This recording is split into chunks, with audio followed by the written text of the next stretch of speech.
Welcome to #52 Boundaries. And today we are talking about grief. And I am so delighted to have with me Karen Chaston, who is a life coach who specializes in loss. And before we start, before I say hello, Karen, lovely to see you.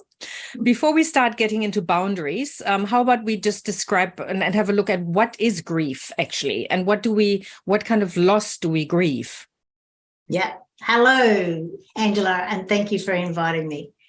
You know, it's really, the more I've deep dived into loss, and it did take me a long time to do it, the more that I actually started to realize that it's the relationships that we grieve. It's the loss of the relationship, and it could be a person, place, or thing.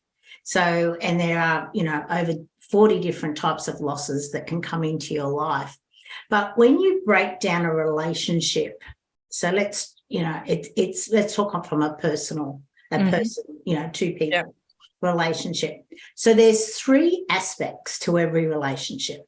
So there's the physical. That's the things, the way we hang out together, the things we do, the things we say, the way we are when we're together, the way we touch each other. Yes. And the second one is the emotional side. It's the way we feel about each other, the way that we, just feel and be together and everything. And then the third aspect, but before I go on to that, the emotional includes all of it, the good, the bad, the glad, and the sad. And then, of course, the last part of it is our spiritual connection. And our spiritual connection is that intangible component. We know that we're attached to this person, place, or thing. We just don't understand why we are so attached to it. So when loss comes into our life, we lose the physical relationship, okay? But it's the emotional part that causes us all the pain, all of the suffering.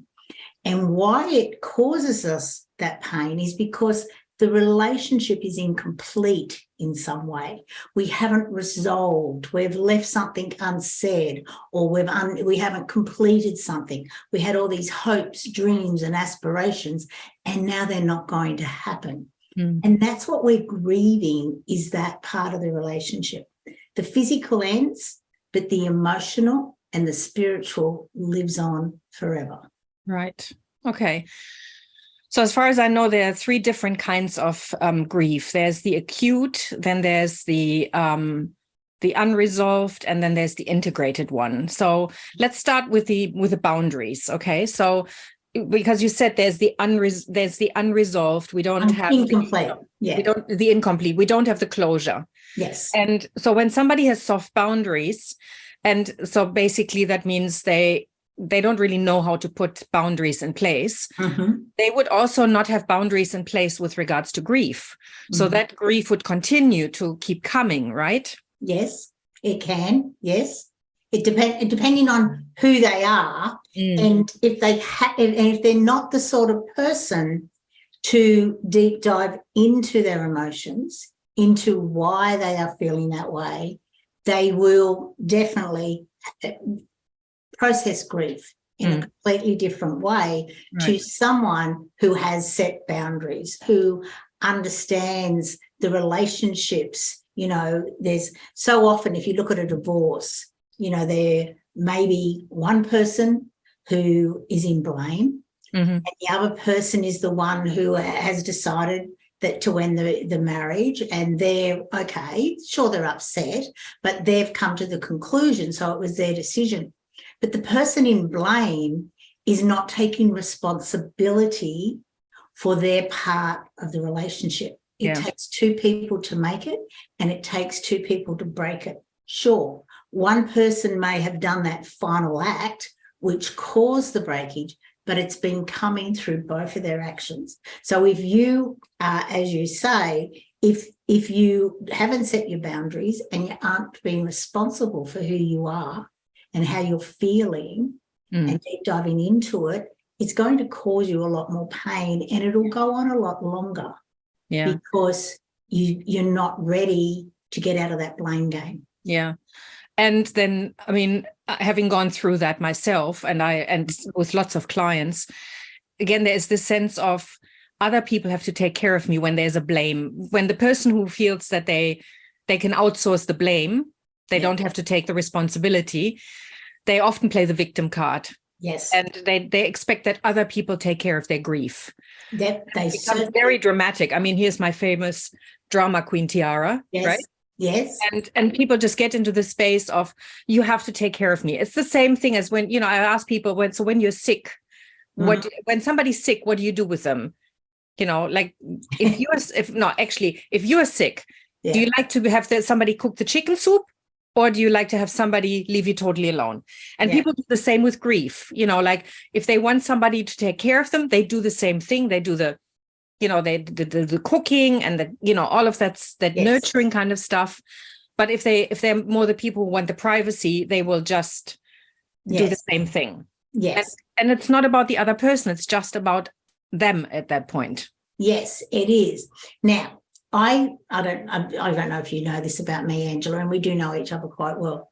I have found in this journey of being a life coach and everything that I love to break down words. And blame is a perfect word to break down. And most people go, how the hell can you break down blame? Oh, yeah. Okay. So the first three letters is blah. And the other two are me. Yes. So when you're in blame, you're in the blah, blah, blah, blah, blah, blah, blah. Yeah. And you have forgotten about me. So you're not taking responsibility for your part of whatever you're in blame about.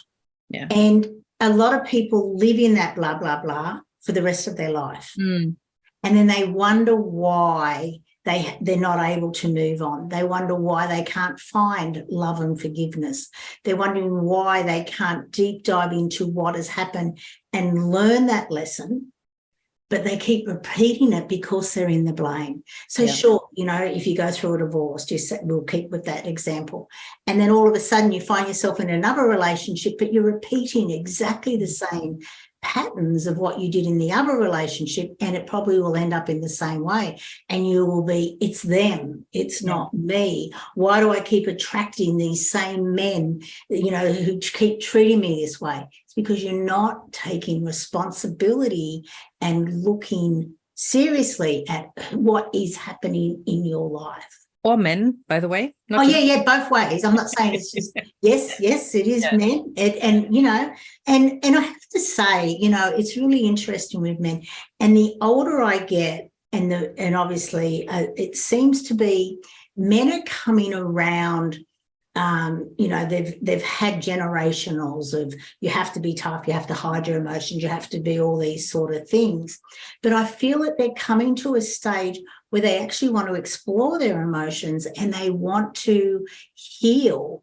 And they're tired of having to always be that person who puts on that brave face, even though they're dying inside. Yeah.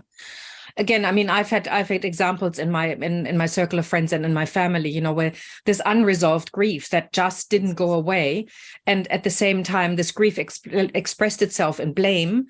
I mean, my father was like that. He never got over the grief of my mother leaving, and he never forgave her.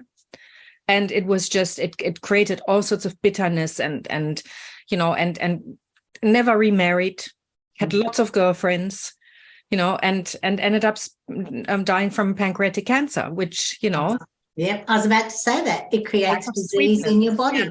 Yes. And so when somebody doesn't have the boundaries and defines themselves over another person, then it's going to be really difficult to let go of the grief and say, look, this is done.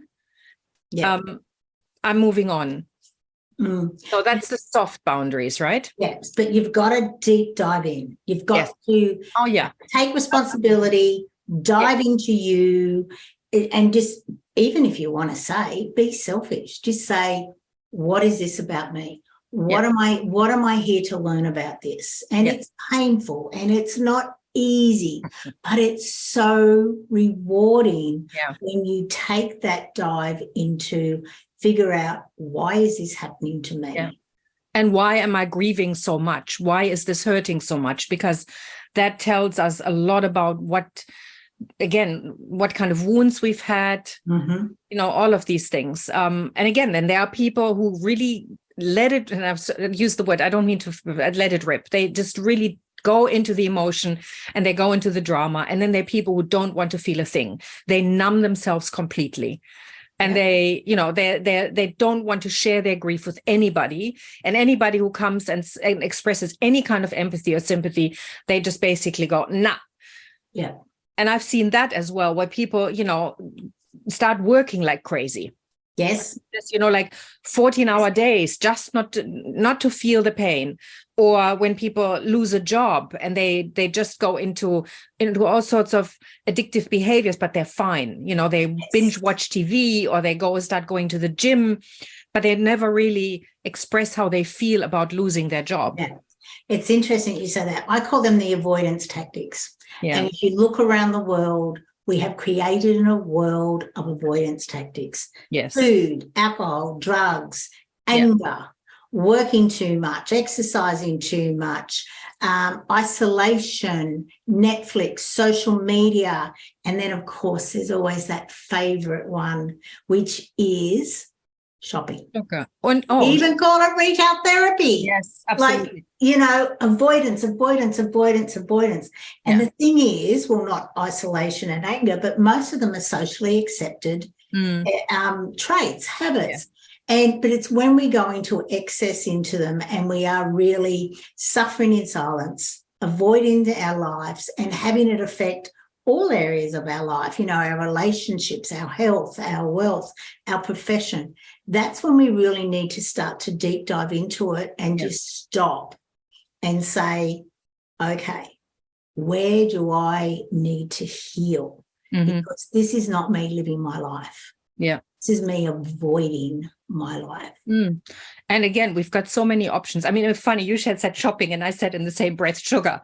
Because there's so many different. But so it's many true. Sugar, it's the same thing. It's also avoidance, because Yes. I can't feel, sugar has the same effect on the brain as heroin. Yes. So I can't feel grief. I can't feel loss. I can't feel sadness when I'm high. Right? Yeah.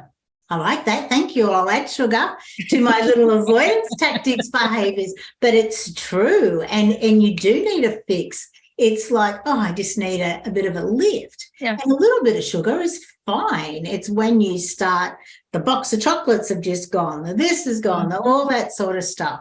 And it's really interesting how quickly, when you start to eat clean and you start to really look at what you're eating and all the hidden sugars in the things that you are eating, and you start to release them from your eating regime, it's really interesting how quickly you feel good and you start to see things differently. Yeah. Yeah. The thing I find really interesting is when you watch TV, when somebody gets upset or when there has been a loss or any kind of grief of any kind, the first thing people offer on TV is either a glass of alcohol or a piece of cake or a biscuit or cookie, whatever you want to call it, or something sweet. So it's and alcohol is sugar. Yeah. So it's always this with or a cup of tea with lots of sugar. I read that a lot, you know, like when somebody is in shock, we give them a cup of tea with lots of sugar in it. So when somebody has just found out that somebody, maybe I'm reading interesting books, but a lot of the books is like, oh, somebody has just experienced a loss and they get a cup of sugar, literally a cup of sugar with a bit of tea in it. Yeah. And the thing I find is, which is one of my pet annoyances, is, and they do it a lot in police shows, is, you know, they'll go to tell the person, you know, of the loss. And the first thing they say is, I'm sorry for your loss. There's no meaning. There's no genuine, it's just like they've ticked a box in what they need to say. And it really does irritate me, because most people don't understand it. It's just like they say it because they feel they have to say it. Yeah. Whereas it's so much different if you say, oh, my heartfelt condolences or something like that. It means so much more than oh, I'm sorry for your loss. My experience is then when people go into these, well, what are they called? Ritualistic responses, because they're not really genuine. They're just, it's a ritual we go through. It's a habit almost that people have put up these rigid boundaries because it stops them from feeling. Yes, it right? does. I totally agree. You know, even to the point, and it's because we're uneducated on what to do when loss comes. And, you know, we have what I call a lack of loss intelligence. Mm-hmm. And, you know, even when my son passed away, 2 days later, I was like, I'm just going to work to do a couple of cleanups because I won't be there for the rest of the week. And but I purposely, consciously remember thinking to myself, I want to go there. I want everyone to say to me, I'm sorry for what's happened. And then they don't have to say it ever again. Yeah. So I wanted to get that over, which is ridiculous. Yeah. Absolutely ridiculous. But that's what, you know, because society has sort of given you, that's what people will say, this was what will happen. And of course, there is no set, hard and fast rule. And it's really is something for people to step back from and say, okay, I want to get past the cliches. I want to get past, you know, our beliefs around loss. And I want to get past all of those things that we've been saying for centuries and centuries without even thinking what the meaning of it is. And that in itself will assist people to be able to know how to be there for other people who are going through whatever kind of loss they're in their life. Not that I'm expecting you to give up on your life to be there for other people, but just to be able to know what to do and say, which, you know, is really important. Yeah. The problem is that a lot of people either push down their emotions and, you know, so they can be there for other people. And then when they can't do it anymore, they break down completely. And then they become, you know, then they're on the recipient end, or it's just, I mean, I talk to so many people about this and nobody really knows what to do, but they go, but grief has 5 stages. You know, we go from denial to anger, to bargaining, to depression, to acceptance. No, we don't.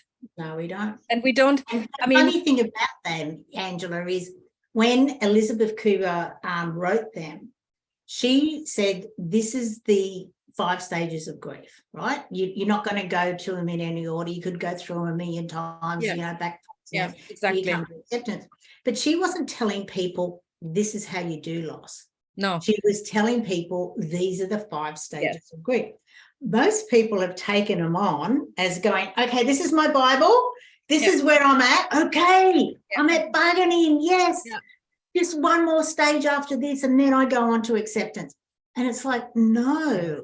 and that's the thing that everyone needs to understand is it's not a Bible. It's not what is going to happen for you.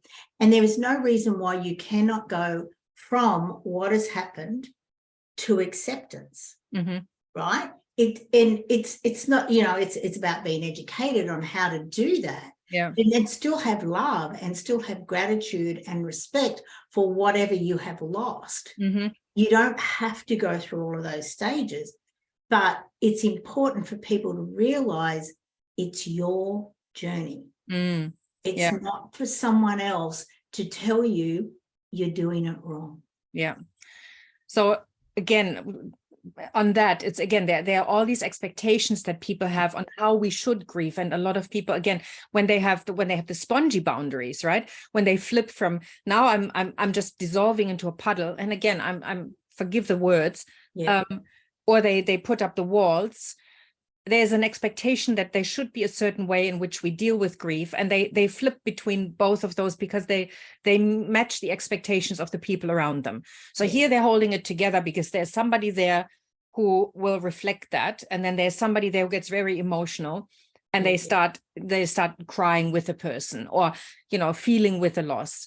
Whereas when you've got the flexible boundaries, you'll be able to feel your own grief and your own loss.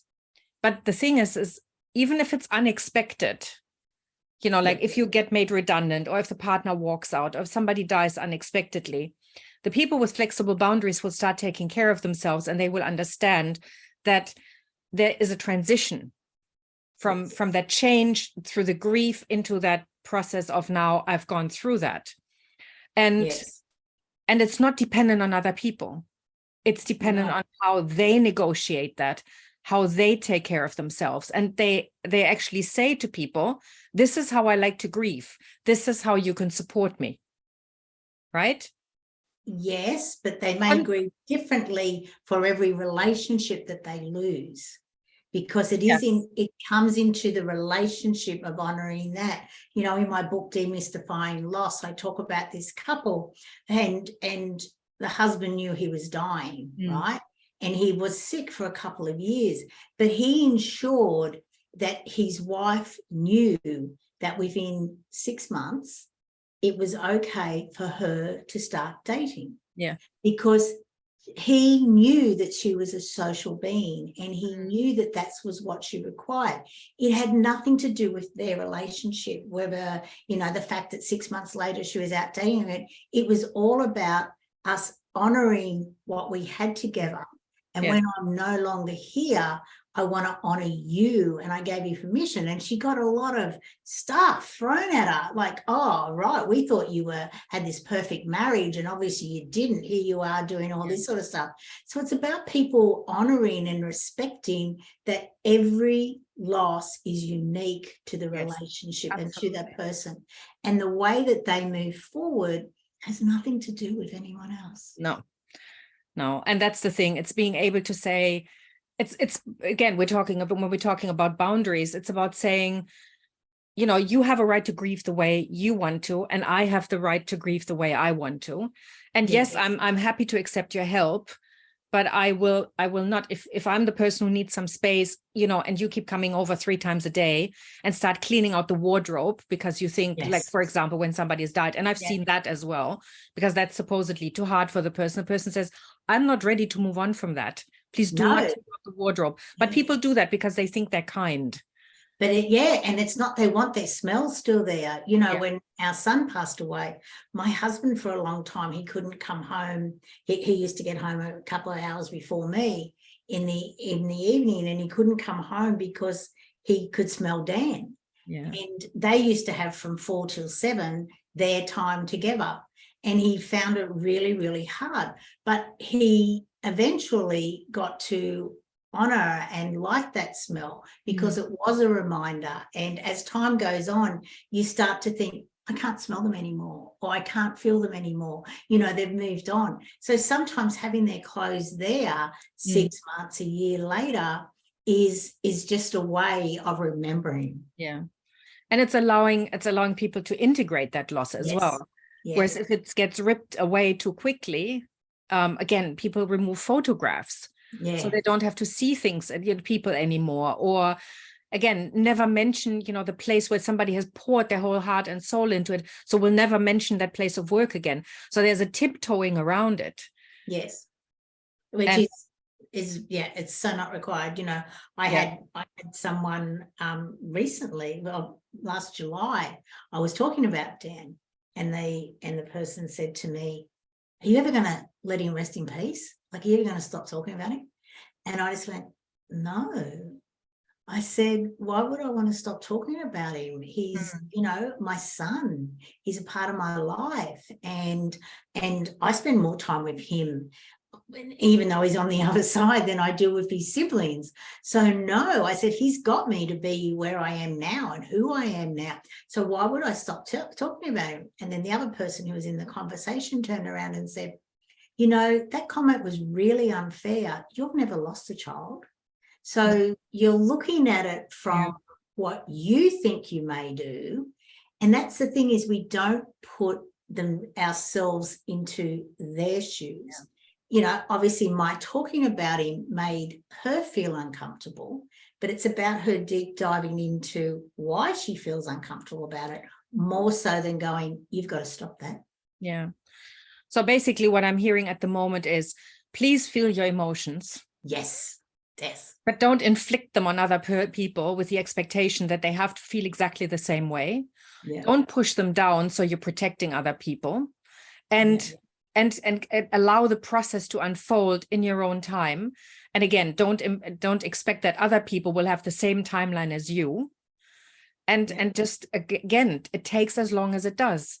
I always like the expression, you cannot push the ocean.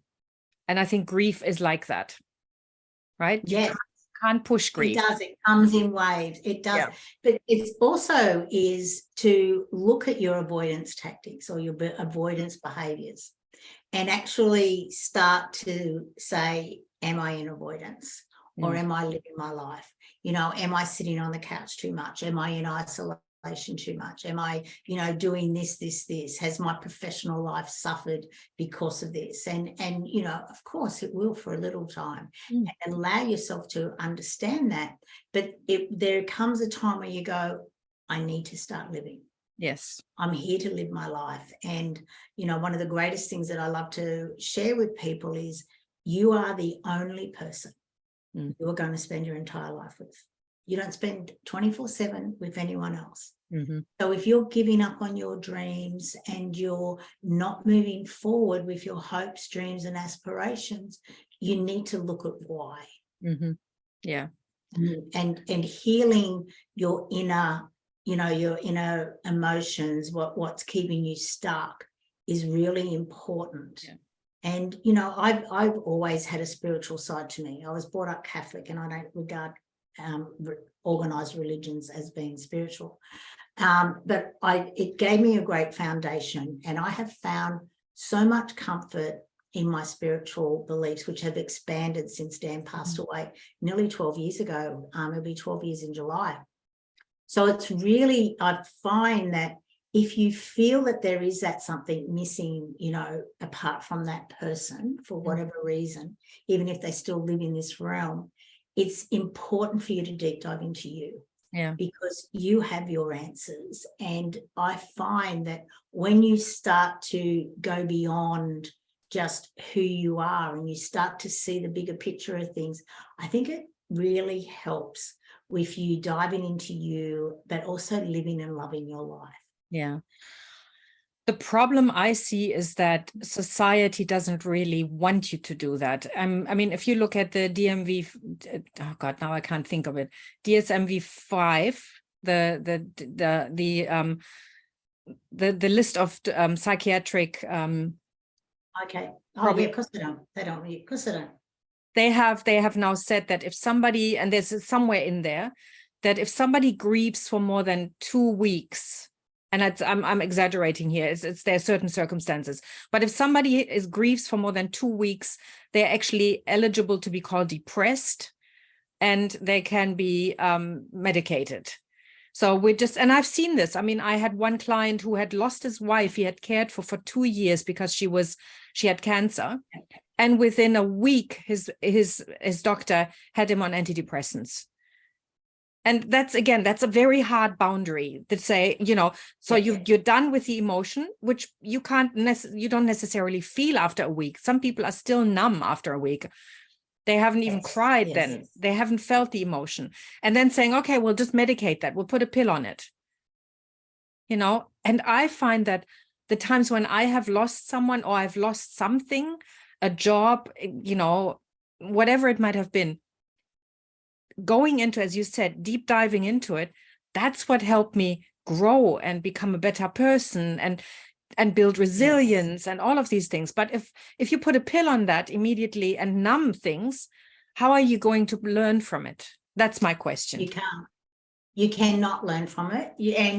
And the actual physical movement of crying, the emotion of sobbing and crying and being exhausted from it and looking horrible after you cry. I don't think anyone looks good after they cry, but the actual release of that in itself is not only like it's a physical and it's an emotional, it's even a spiritual release as well.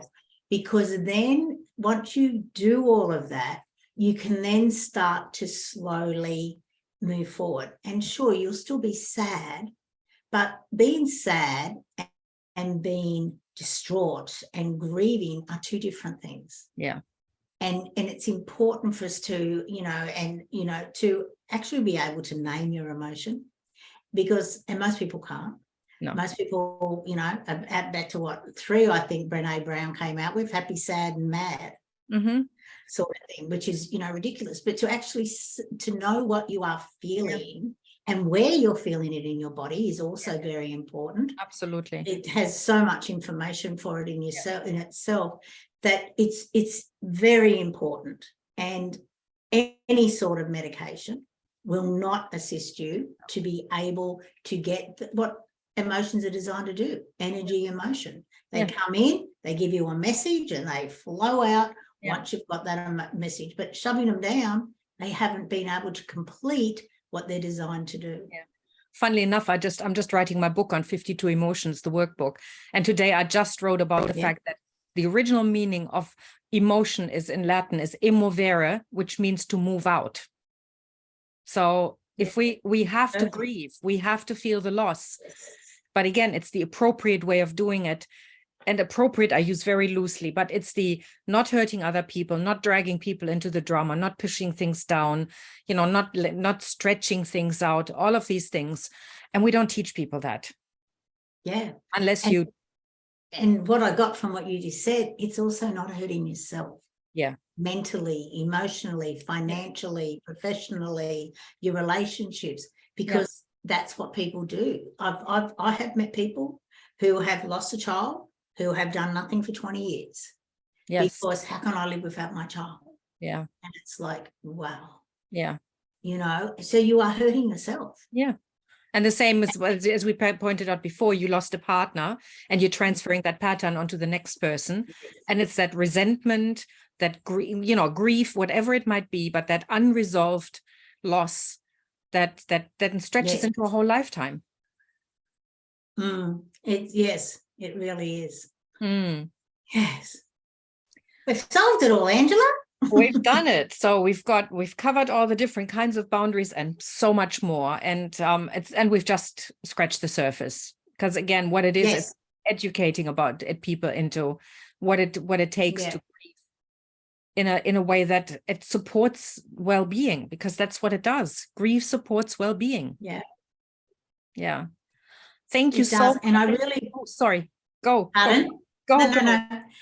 Oh, what I was going to say is, the biggest issue I feel around any sort of loss or grief is people feel they have to do something. They have to say something, or they have to fix it, or they have to do anything. But what I have found is the most perfect thing to say to anyone who is experiencing any kind of loss is not to go into, oh, I'm sorry for your loss and all that sort of stuff. It's to actually be honest and say, I don't know what to say. That's what I do. Yeah. Yeah, I don't know what to do. I have no words. I don't know what you're going through. Yes. I've never experienced it. And even if you have experienced something similar, you still don't know what they're going through. And then to say, so you guide me. How can I be here for you? Yeah. And just shut up and listen. That's the best way to be able to be there for someone else, because a lot of the time they just want to talk. Yeah, they just want someone to sit there and be comfortable in the silence. Yeah.